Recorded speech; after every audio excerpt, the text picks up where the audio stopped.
Mark my words, time note कर लें, ये फिर वही करेंगे। इसलिए कि ये आए हैं पाकिस्तान का ख़जाना खाली करके बैरून मुल्क अपने ख़जाने भरने के लिए। और जो फिगर्स देते हैं, पहले इसहाक डार जब वज़ीर ख़जाना थे तो उन्होंने आलमी शोहरत हासिल की गलत फिगर्स दे के। अब औरंगज़ेब साहब आए हैं, ये आलमगीर शोहरत हासिल करेंगे और आलमगीर होने वाले हैं ये भी तकरीबन, कि हमने सारी दुनिया से डॉलर पाकिस्तान के अंदर आ रहे हैं। वो जो डॉलर IMF ने भी दिए हैं, अब ये भी खुशखबरी है कौम के लिए सुनाते हैं मुबारकबाद दे के कि IMF राज़ी हो गया है हमारे साथ बैठ के, वो हमारा बजट बनाएगा। ये आपकी वजारत ख़जाना कहती है, ये आपके फॉर्म 47 वाली गवर्नमेंट कहती है। और तीसरा ये है कि पाकिस्तान में अदम इस्तेकाम था, है और ये आगे बढ़ाने की कोशिश करेंगे अदम इस्तेकाम को। और इस वक्त ये आपको जितनी भी ड्रामाबाजी नज़र आती है, ये मुख्तलिफ अहदों के लिए जो बैठी हुई गवर्नमेंट है उसके अंदर से लोग दरख्वास्तें देते रहते हैं, इसको हटाओ मुझे लगा दो, इसको घर भेजो मुझे उसकी जगह बिठा दो। इस तरह से मुल्क ना कोई चला है पहले, ना ये मुल्क चल सकता है। इसलिए बहुत ज़रूरी है कि मुल्क में नए इंतखाबात करवाए जाएँ और वोट डालने वाले जीतें, वोट गिनती करने वाले ना जीतें। मशरक़ी पाकिस्तान का सानिया इसीलिए हुआ था कि वोट डालने वालों को हराया गया, वोट गिनती करने वालों ने अपनी मर्जी की गिनती करके। सर, जैसे आपने कहा कि असल मसाइल से तवज्जो हटाई जा रही है, असल मसाइल इस वक्त यही है कि सुप्रीम कोर्ट ने हुक्म दे दिया है कि जो 9 मई के केसेस हैं 4 महीने के अंदर ट्रायल इनका मुकम्मल हो। उमर अयूब साहब की जो सीट थी उसके ऊपर जो स्टे था उसको ख़त्म कर दिया गया, वो भी सीट खतरे में है। तो PTI की जो इंट्रा पार्टी इलेक्शन, वो इलेक्शन कमीशन में वो भी, तो स्पेस अभी PTI को मिल रही है या अब वो देख रहे हैं ख़त्म हो रही है? यही असल मसाइल है। मैं आपने जो मुरक्कब पेश किया है सवालात का, उस पर मैं एक एक करके, पहला ये है कि उमर अयूब के हलके के बारे में इलेक्शन कमीशन ने जो कार्रवाई जारी रखी हुई थी उसका स्टे इस्लामाबाद हाई कोर्ट ने खारिज कर दिया है। पहली बात यह है कि जो सेक्शन 9(3) है 2017 के इलेक्शन एक्ट का, उसमें लिखा हुआ है कि जो ही आ जाएगा गजट नोटिफिकेशन किसी के रिटर्न कैंडिडेट होने का, ये कि इलेक्शन वो जीत गया है, उसके 60 दिन के बाद इलेक्शन कमीशन कोई कार्रवाई नहीं कर सकता।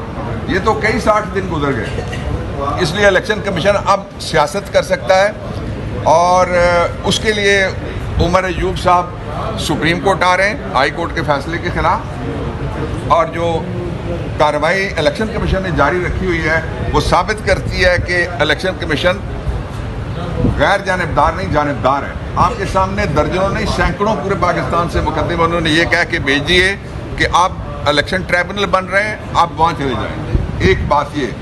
दूसरा ये है कि उमर अयूब की सीट को कोई ख़तरा नहीं है, शहबाज शरीफ की सीट को तो यकीनन ख़तरा है, इसलिए कि वो अंदर से लगे हुए हैं, जो दूसरे पानी पानी खेल रहे हैं वो एक दूसरे के पीछे। तीसरा, इस निज़ाम में PTI की स्पेस तो छोड़ दे, मीडिया की स्पेस कहाँ है, वकला की स्पेस कहाँ है, जजेस की स्पेस कहाँ है, किसान की स्पेस कहाँ है, मजदूर की कहाँ है स्पेस, दिहाड़ीदार की कहाँ है? ये तो कोई 35 से 50 बंदे हैं जिनके पास स्पेस है सारी की सारी, और उनके पास पैसे हैं सारे के सारे, और वही खा पी रहे हैं सारे के सारे। सर, नवाज शरीफ ने अपना स्टे बढ़ा दिया। पहले जमरात को सुनने में आया था कि जमरात को वापस आ रहे हैं, तो अभी उन्होंने कहा जी मज़ीद टेस्ट होने हैं, मज़ीद इलाज होगा, तो उन्होंने अपना क़याम वहाँ बढ़ा दिया। उनके टेस्ट, चूँकि पाकिस्तान में लोगों ने खाना छोड़ दिए, वो सारे बर्गर जो लंदन में मिलते हैं आज़ादाना, इसलिए वो टेस्ट करने के लिए 2 बड़े ज़बरदस्त ब्रांड है, मैं नाम नहीं ले सकता, वो ब्रांड जो है वो उन्होंने ऑर्डर किए होंगे 2-2 दर्जन रोज़ाना की बुनियाद के ऊपर।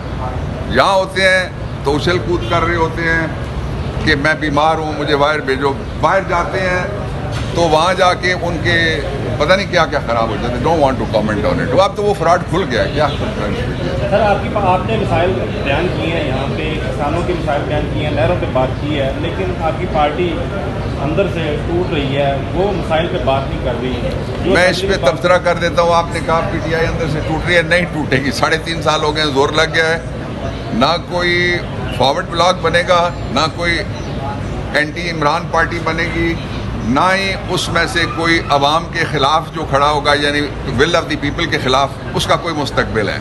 और जो भी इस तरह की कोई गुफ्तगू अगर कोई कर रहा है गैर जिम्मेदाराना तो उसको एहतियात बरतनी चाहिए, इसलिए कि उसका वोटर उसको देख रहा है। सर आपकी खान से मुलाकात हुई थी तो पार्टी के जो मसाइल हैं वो डिस्कस किए थे आपने उनके साथ? जी, वो जब भी उनसे मुलाकात होती है तो वो लार्जर मसाइल डिस्कस करते हैं, वो अपनी बात भी नहीं करते। और ये जो पार्टी है, मसाइल हैं कहाँ? हमारा सिर्फ एक मसला है कि मुल्क में जो आमरीत है इस फॉर्म 47 की, इसको हम ख़त्म करें। इसके अलावा पार्टी में कोई मसला नहीं है। कुछ लोगों का जो आपस में शुगल मिला है वो बाहर निकल के नहीं करना चाहिए। मैंने हमेशा इख्तलाफी बात की है, हर हफ्ते हमारी मीटिंग होती है, उसमें मैं करता हूँ, लेकिन पार्टी के लोगों को पार्टी के अंदर गुफ्तगू। अच्छा सर, एक लगाया जाता है आपकी पार्टी में भी कि वो एस्टेब्लिशमेंट के बंदे हैं, इस हवाले से क्या कहते हैं? इस्टेब्लिशमेंट कौन सी? यही जो नाम लो ना, मैं बताता हूँ फिर।